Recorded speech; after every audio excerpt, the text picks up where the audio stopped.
Craig Patrick once told me, this was a long time ago, this was at the Civic Arena, how much he loved having players on his roster on expiring contracts. If it was up to him, he would have had almost everybody playing on contracts like that. Well, guess what? There's pluses, but also minuses to it. Good morning to you. Good Monday morning. I'm Dejan Kovacevic of DK Pittsburgh Sports. This is Daily Shot of Penguins. It comes your way bright and early every weekday. If you're into football and or baseball, I also offer up daily shots of Steelers and Pirates where you found this. Admit it, you cringe at least a little bit every time Brian Rust scores. You have to. You have to. If you're aware of what his contract status is, and if you're aware of what he would receive if he were to hit the open market, and then if you were further aware of the Penguins' own salary cap limitations and how it'd be, I don't want to say impossible, but really, really hard to find a way to work him into a situation where you also have to pay Evgeny Malkin, Chris Letang, and several other players, it can be that classic case of a good feeling that's intertwined with a whole lot of cringe to it.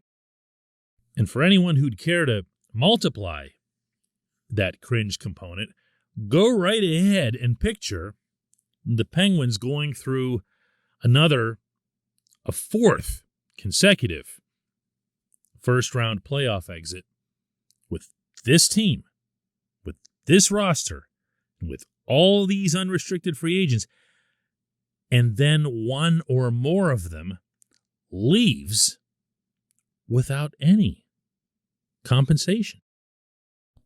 Sticking just with Rust here, although you could easily kind of throw Letang into this as well. Picture what the trade market for one or both of those players would be over the next couple of weeks. And then picture what that trade market would be if you were confident, meaning the other team that would be making the trade, that you could sign and keep that player for more than just the stretch run the rest of the way this year. What are we talking about here? We're talking about some significant draft capital that would be coming this way, or a significant prospect or two, someone who's already in somebody's system, somebody who's already a little more advanced, a little closer to helping you out. That's not nothing. And at the same time, it never really comes up, does it? I don't talk about it. I'll bet you don't talk about it. By the way, you know who else doesn't talk about it? Right. Ron Hextall and Brian Burke. There is exactly a 0.0000% chance of the Penguins making a trade even remotely like what I just described. And it's kind of telling, I think, as to why that is. This portion of Daily Shot of Penguins is brought to you by the good people at the Greater Pittsburgh Community Food Bank, where they're committed to providing food for all of our neighbors in need across Western Pennsylvania. They, in turn, need your help. Find out how $1 can be turned into 5 full meals for those in need. Visit pittsburghfoodbank.org. Here's something important to know, and this was something that was told to me a couple of months ago in Toronto by a member, high-ranking member of the front office. And it goes like this. We have Sidney Crosby for at least another 3 years. That's how long his contract goes. Every year that Sid's here, we see and we will treat as an opportunity to win another Stanley Cup. When you have a player like that, and when he's continuing to perform, to produce the way he is, you would be nuts to not try to compete for a cup each of those years. Now, you can do that as this individual would go on to explain, without giving away all of your future reserves, sending out every draft pick you got, giving up every promising prospect as they begin to develop. That was more the Jim Rutherford approach, and to Jim's credit, and I'll give him credit for it into eternity, it worked. There's banners up there to show for it. There's rings on their fingers to show for it. It worked. Might not work as effectively now. You are closer to the end of Crosby's career than you were when Jim took over, and there has to be a sense of responsible stewardship that works its way in. But for now, it continues to be about the cup.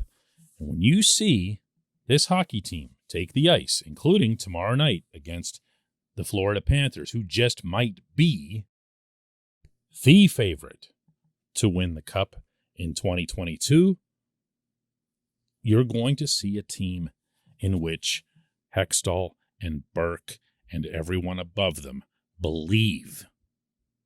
And by that I mean they believe that they can win right now. And they see greater value in hanging on to a Rust or a Letang, even in the event, and mark my words on this, even in the event that we'd find out someday that they knew they weren't keeping Letang specifically, they would still place a greater priority on whatever it is that Letang could offer them right now than on whatever they'd get in a potential trade return.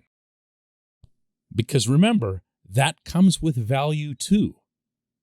If Letang is here in Pittsburgh and he's a driving force in a long playoff run that gives you at least a chance to win the cup, that's a heck of a thing to not give up in a trade, even if someone was going to offer you a first rounder or a prospect or some combination of all that.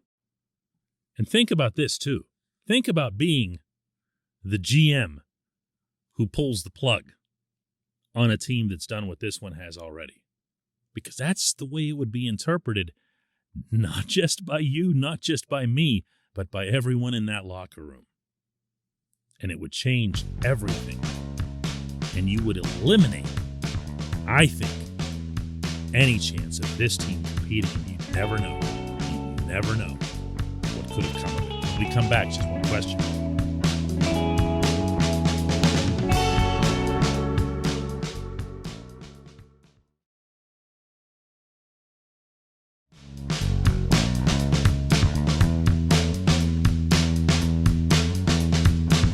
This segment's title is Just One Question, but today, I think this is the first time I've ever done this, I'm going to compile just two questions because they're on a similar note, but they bring up different and vital points.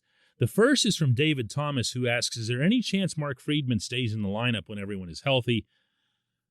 And the other one comes from Dean Gething, and Dean asks, is Friedman's edginess having a negative influence on Letang, such as the fight in Tampa and the undisciplined penalty in Raleigh? And I have a feeling that these two concepts might be connected.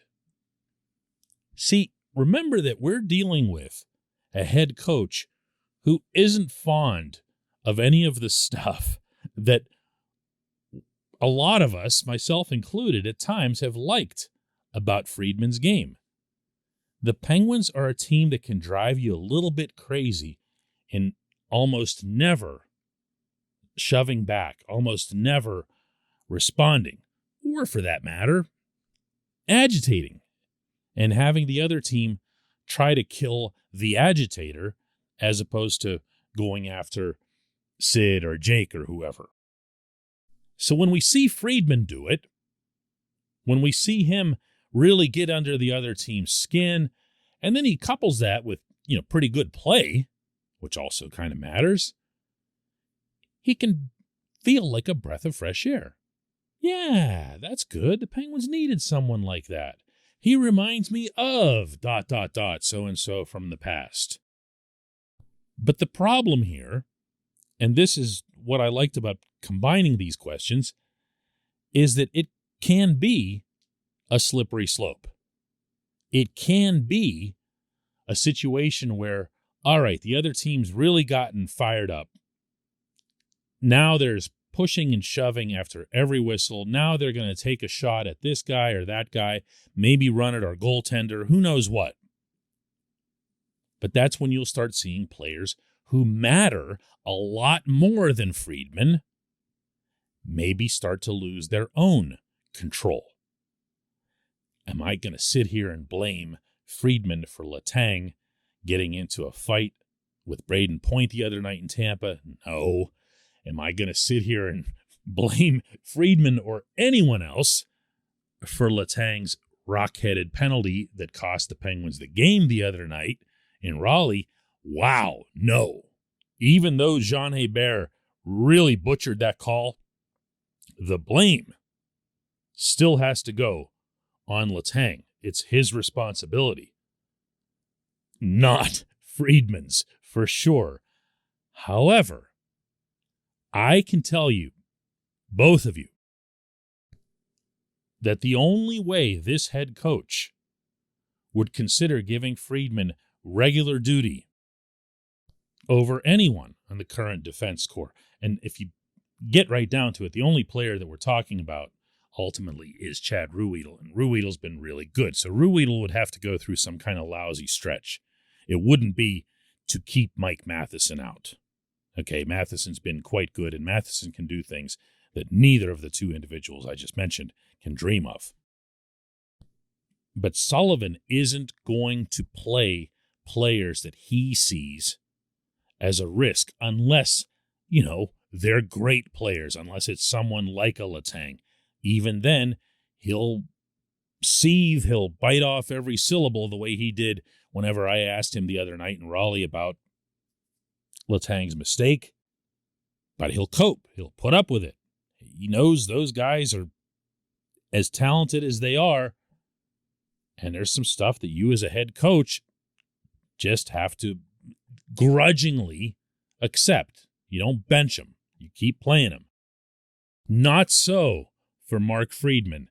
And the moment he crosses the line himself or his head coach sees him carrying others across that line, that'll be the end of Friedman once everyone's healthy. I appreciate the question. I appreciate everyone listening to Daily Shot of Penguins. We'll do another one tomorrow.